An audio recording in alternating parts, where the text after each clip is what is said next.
Bonjour à tous et à toutes, bienvenue sur malikonafoni.tv. C'est l'heure de votre flash d'information.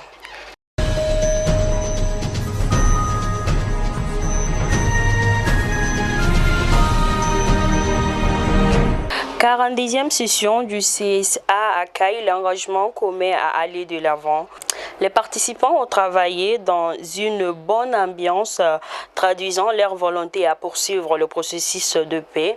Il faut noter que Kaï, qui est la 10e capitale régionale après Kidal en février dernier, a accueilli une réunion du comité de suivi de l'accord pour la paix et la réconciliation issu du processus d'Alger, CAS.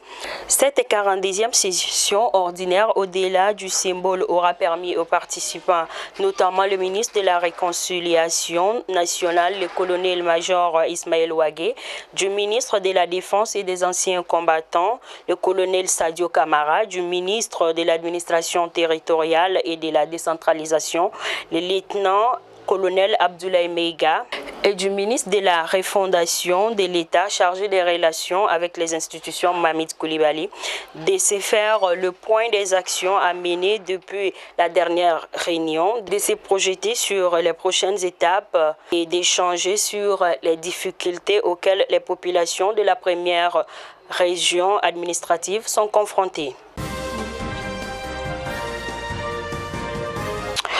Aujourd'hui, à Bamako, la Cour pénale internationale CPI a octroyé un fonds de 1,8 milliard de francs CFA aux victimes d'Ahmed Al-Faki Al-Mahdi. C'est mardi 30 mars 2021.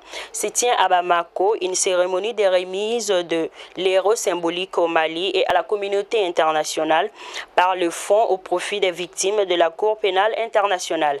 Cette cérémonie de réparation symbolique du préjudice subi par les victimes de guerre commis par Ahmed Al-Faki Al-Mahdi à Tombouctou aura lieu en présence de la procureure générale de la CPI, Fatou Bensouda, de la présidente du Conseil des directions du Fonds au profit des victimes de la Cour pénale internationale CPI, la malienne Mama Koité Doumbia, du secrétaire général adjoint de l'UNESCO Tchungwin et des autorités maliennes.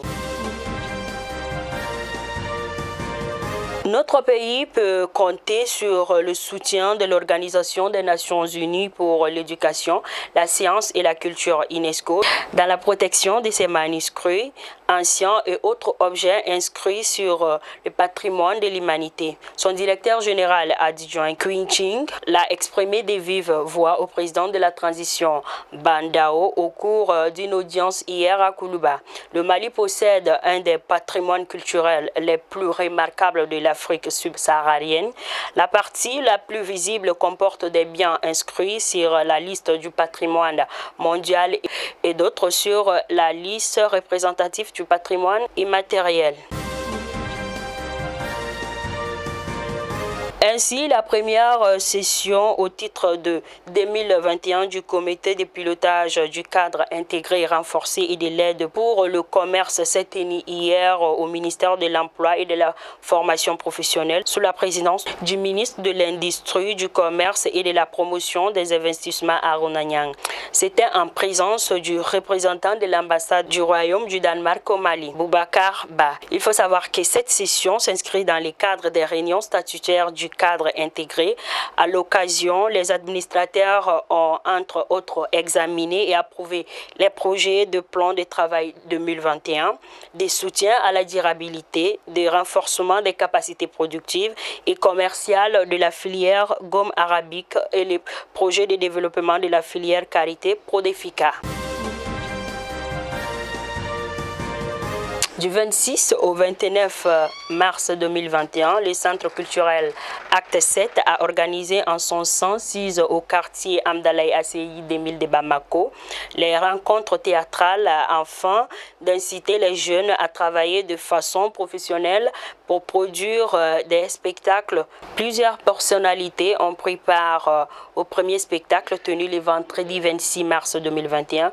Parmi ses responsabilités, on peut citer l'ancien Premier ministre du Mali, Moussa Mara, le directeur de Acte 7, Adama Traoré, metteur en scène, les cinéastes burkinabés Eldiver Meda et bien d'autres. Environ 400 personnes ont pris part à ces rencontres théâtrales à Bamako. Le 28 mars 2021, en début de journée, un élément de la force Barkhane a repéré et neutralisé un groupe armé terroriste entre Bambara Maoudé et la route nationale 16.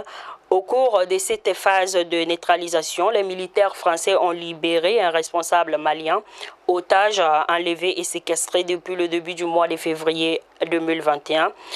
Des soins médicaux lui ont ensuite été prodigués.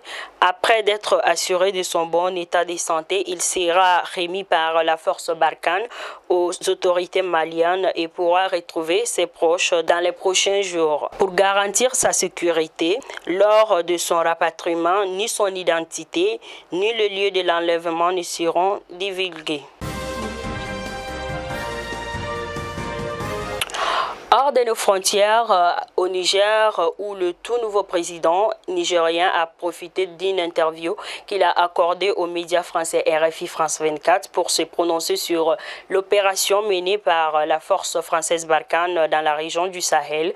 Pour Mohamed Bazoum, les fruits n'auront pas tenu la promesse des fleurs dans le cadre de cette opération, dont l'objectif était de lutter contre les menaces terroristes. Lors de cette sortie médiatique qu'il a effectuée ce lundi, il a tout de même déploré cet échec relatif. Au cours de l'interview, le président nigérien a rejeté toute responsabilité de dialogue avec les djihadistes. Je cite, « Nous ne pourrions pas envisager quelque dialogue que ce soit dans la mesure où il n'y a pas un seul chef djihadiste nigérien, une seule base de djihadistes sur notre territoire », a-t-il martelé. La France, quant à elle, avait brandi il y a quelques mois la possibilité d'un renfort européen pour renforcer la stratégie mise en pied. Depuis le début de l'opération en 2013, 50 soldats d'origine française ont été tués au combat. La Côte d'Ivoire sous la menace terroriste. L'information fait la une de la presse ivoirienne. Ce mardi matin 30 mars, ce qui s'est passé à Kafola et Kolobo lance l'intelligent. L'intelligent qui reprend le communiqué de l'armée selon lequel, dans la nuit de dimanche à lundi, des positions de Fassi ont subi des attaques armées. La première est survenue à Kafola et est le fait d'une soixantaine de terroristes lourdement armés venant du Burkina Faso. L'armée a repoussé les assaillants au terme d'une heure de combat intense et mise en œuvre une opération de ratissage. Bilan provisoire des soldats tués, 4 blessés, côté ennemi 3 terroristes tués et 4 interpellés.